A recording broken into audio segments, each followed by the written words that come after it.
Kedua orang ni keluar berjalan di Panama, naik bukit. Tapi lepas tu tiba-tiba hilang. Polis cuma jumpa satu anggota kaki kiri yang masih bersarung dengan kasut dan tulang pelvis.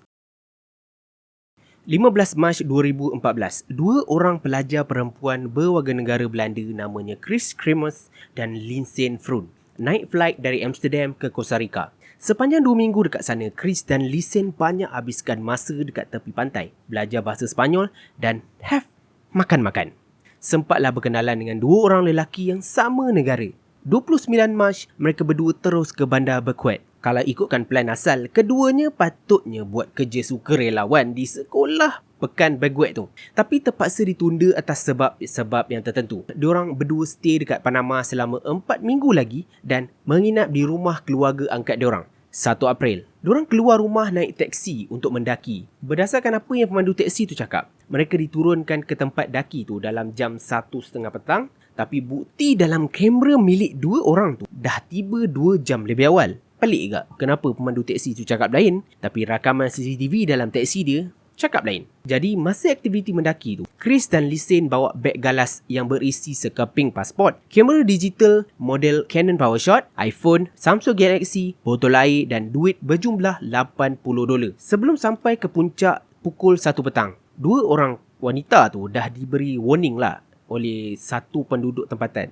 Jangan daki sesuka hati kat sana. Tapi buat dek je. Sampai waktu malam, cuma anjing mereka saja yang pulang ke rumah. Tapi diorang masih tak muncul-muncul. Jadi keluarga angkat diorang pun dah start risau dan call polis. Operasi cari mangsa dijalankan. Lepas minggu demi minggu, tak ada sebarang petunjuk yang ditemui apa yang terjadi sebenarnya. Adakah diorang dibahan binatang? Atau diorang jumpa Tarzan and tak nak balik? 10 minggu kemudian, seorang wanita tempatan jumpa sebuah beg galas milik Lisin dalam keadaan yang kering dan bersih di kawasan sawah padi yang hampir dengan sungai yang jaraknya 8 km daripada puncak yang diorang daki tadi. Perempuan tu yakin sangat yang beg galas tu tak ada kat situ sehari sebelum tu. Kalau fikir balik, mustahil beg tu dalam keadaan yang bersih sedangkan kawasan sekeliling tu hutan dan sungai. Lagi-lagi pula dalam beberapa minggu ni, dalam minggu-minggu yang budak dua orang tu hilang, kawasan dekat situ kerap hujan lebat.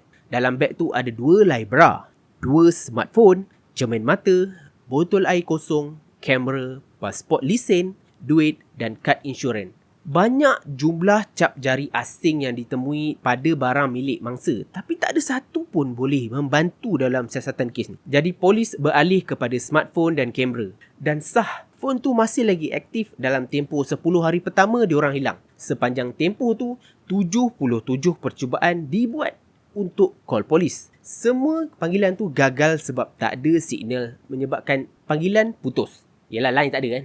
Dan ada usaha untuk unlock phone Chris dengan masukkan nombor PIN yang salah berulang kali. Lepas 11 April, phone diorang berdua mati sebab habis bateri.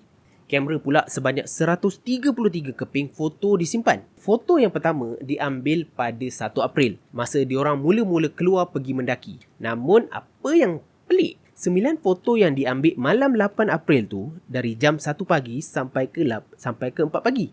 Foto tu pelik sebab dia gelap. And ada foto yang tunjukkan darah pada bahagian rambut Chris. Kenapa ada orang sanggup ambil gambar macam tu kan? Creepy. And hingga 19 Jun 2014, tulang milik Chris dan Lisin ditemui di kawasan tak jauh dari sungai. Termasuklah penemuan bahagian kaki tulang Lisin yang masih melekat dalam kasut boot dan juga tulang pelvis Chris. Kaki kiri Lisin tu bersih. Tak ada sebarang darah pun. Tak ada tanda tembakan, gigitan atau dipijak. Jadi guys, apa yang jadi sebenarnya? Sampai sekarang pihak Belanda dan Panama gagal jumpa apa-apa konklusi dan lebih banyak persoalan yang timbul. Kenapa tak ada satu cap jari yang boleh dikenal pasti? Dan kenapa tak ada gambar anjing sedangkan anjing tu ikut sekali?